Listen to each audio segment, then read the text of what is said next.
हमारे 18 साल और 20 साल के जवान जाएंगे अग्निवीर के माध्यम से, तो मैं समझता हूं कि जोखिम उठाने का, रिस्क उठाने का जो एक जज्बा होता है जवानों के अंदर, कहीं कुछ अधिक जज्बा भी उठाएंगे।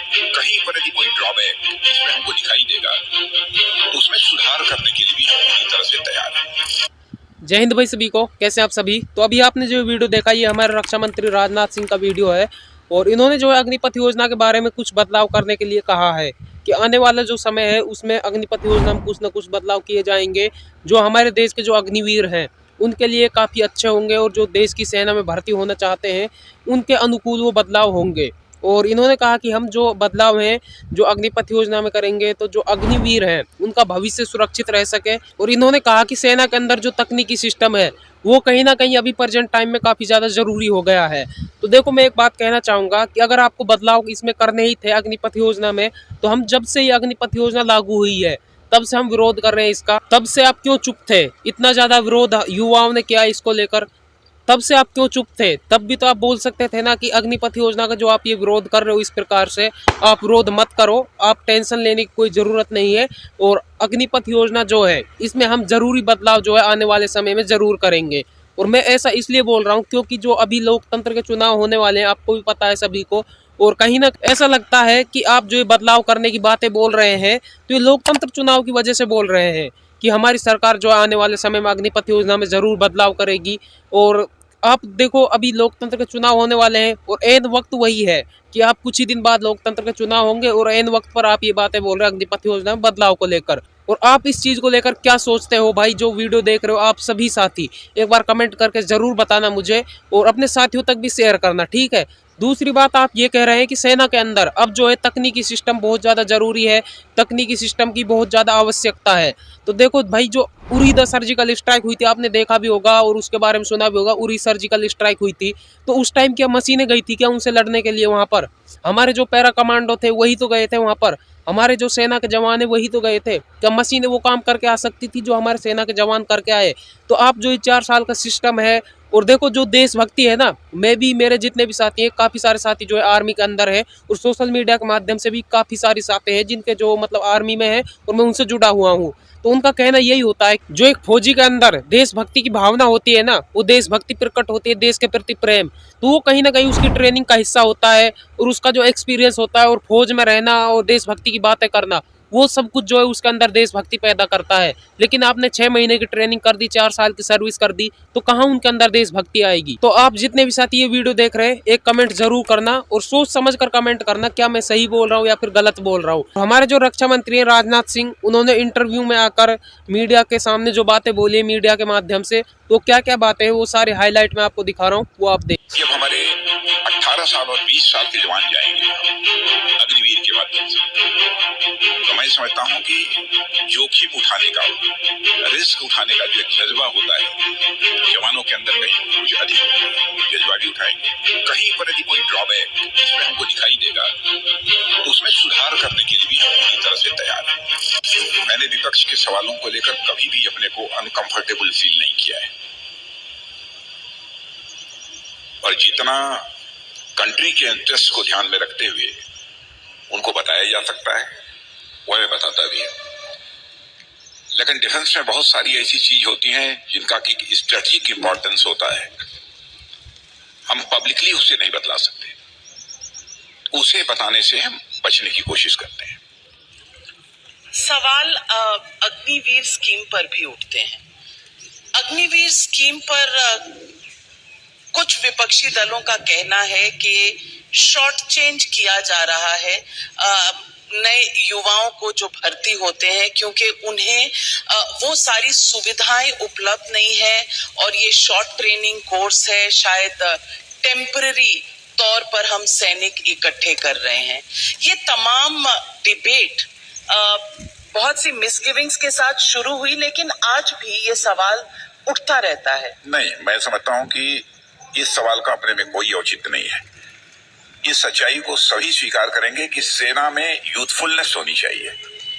सामान्यतः एज 30, 35, 40, 45, 50 ये हमारे सेना के जवानों की रही है। लेकिन जब हमारे 18 साल और 20 साल के जवान जाएंगे वहां पर अग्निवीर के माध्यम से, तो मैं समझता हूं कि जोखिम उठाने का, रिस्क उठाने का जो एक जज्बा होता है जवानों के अंदर कहीं कुछ अधिक होता है, वो जज्बा भी उठाएंगे। वैसे हमारे इनकी एज भी अधिक हो गई है, हमारे जवान पूरे जज्बे के साथ अपनी रिस्पॉन्सिबिलिटी का निर्वाह कर रहे हैं, इसमें कहीं दो राय नहीं है। लेकिन आज टेक्नोलॉजी का युग है, हमारे नौजवान टेक सेवी भी होने चाहिए, टेक्नोलॉजी के संबंध में भी उनको जानकारी होनी चाहिए। ऐसे नौजवानों की भर्ती हम अग्निवीर के माध्यम से कर रहे हैं और उनके फ्यूचर के साथ भी हम किसी भी सूरत में खिलवाड़ नहीं होने देंगे, इस बात की पक्की गारंटी है। उसके लिए जो कुछ भी सिस्टम में चेंज लाया जा सकता है अथवा फर्दर उनके फ्यूचर को देखते हुए सर्विसेज में जो रिजर्वेशन वगैरह का प्रोविजन है, यह सब हम लोगों ने इंश्योर किया है। और कहीं पर यदि कोई ड्रॉबैक इसमें हमको दिखाई देगा तो उसमें सुधार करने के लिए भी हम पूरी तरह से तैयार हैं। बहुत बड़ी बात कही आपने कि आप ओपन है चेंजेस लाने में भी जिस तरह की जरूरत होगी, यदि आवश्यक हुआ तो। बहुत मुझे लगता है कि बड़ी हेडलाइन है ये कि आवश्यकता पड़ने पर सुधार और चेंजेस होते रहेंगे और जवानों की बेटरमेंट का पूरी गारंटी सरकार लेगी। मैं पूछना चाहती हूँ राजनाथ जी, आत्मनिर्भरता और टेक सेवी जो आपने कहा, आत्मनिर्भरता करते हुए क्या हम टेक्नोलॉजी में आगे पूरी तरह से बढ़ पा रहे हैं? हमारे देश में कई ऐसे डिफेंस की चीजें हैं जो हम खुद नहीं बना सकते, हम बाहर के देशों पर डिपेंडेंट होते हैं। आपके हिसाब से आपके टेन्योर में ऐसा सबसे बड़ा गेम चेंजिंग स्टेप आत्मनिर्भरता की तरफ भारत ने कौन सा लिया? भारत डिफेंस के मामले में भी आत्मनिर्भर बन रहा है। अब जैसे मैं आपको जानकारी दूं कि लगभग कई ऐसे आइटम्स हैं, नंबर यदि देखा जाए उनका तो अप्रॉक्सीमेटली 5,000, एग्जैक्ट फिगर तो मैं नहीं बता पाऊंगा, लेकिन अप्रॉक्सीमेटली 5,000 ऐसे आइटम्स होंगे जिसमें कि लोकल रिप्लेसमेंट यूनिट्स भी शामिल है, जिन्हें कि बोलचाल की भाषा में LRU कहते हैं। इनको मिलाकर देखा जाए तो लगभग 500 ऐसे आइटम्स को हम की एक पॉजिटिव इंडिजनाइजेशन लिस्ट हमने जारी की है। पॉजिटिव इंडिजनाइजेशन लिस्ट का मतलब यह होता है किसी भी सूरत में यह आइटम्स हम बाहर से इंपोर्ट नहीं करेंगे। यह सारे आइटम्स बनेंगे तो भारत की धरती पर बनेंगे और भारतीयों के हाथों से बनेंगे, यह हम लोगों ने फैसला किया है। और यह काम तेजी के साथ आगे बढ़ रहा है, यह काम तेजी के साथ आगे बढ़ रहा है। और मैं यह भी जानकारी आपको देना चाहता हूं, अब तो इंजन बनाने की दिशा में भी हमारे कदम तेजी से आगे बढ़े हैं। फाइटर प्लेन के इंजन, फाइटर प्लेन। अब जनरल इलेक्ट्रिक का नाम आपने सुना होगा, जनरल इलेक्ट्रिक 414, ये अमेरिका का, US का है इंजन।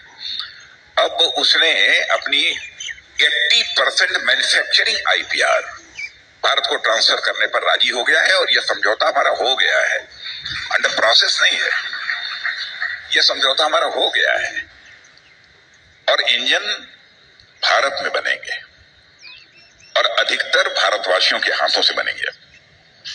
बहुत बड़ी बात। और एक बात और मैं बताना चाहता हूं, DRDO को मैंने यह भी कहा है कि DRDO इन सब सारी पॉसिबिलिटीज को भी एक्सप्लोर करे। सैफ्रॉन वो भी इंजन बनाता है, UK, इन सब सारी कंट्रीज में भी जो इंजन बन रहे हैं, कौन से ऐसे इंजन हैं जो कि वो भारत में बनाए जा सकते हैं, कौन कंट्री टेक्नोलॉजी ट्रांसफर करने के लिए तैयार है। तो यह सब सारी हमारी बातें चल रही हैं और सारी पॉसिबिलिटीज को हम एक्सप्लोर कर। तो भाई ये सब कुछ था इस न्यूज से संबंधित और उम्मीद करता हूँ सारी चीज़ें आपको अच्छे से समझ भी आई होंगी। वीडियो अच्छा लगा तो वीडियो को लाइक शेयर करना, चैनल पर नए हो तो सब्सक्राइब कर लेना। आगे भी आपको ऐसी न्यूज और इन्फॉर्मेशन मिलती रहेंगी। तो मिलते हैं किसी नए वीडियो में, तब तक के लिए जय हिंद, जय भारतीय सेना।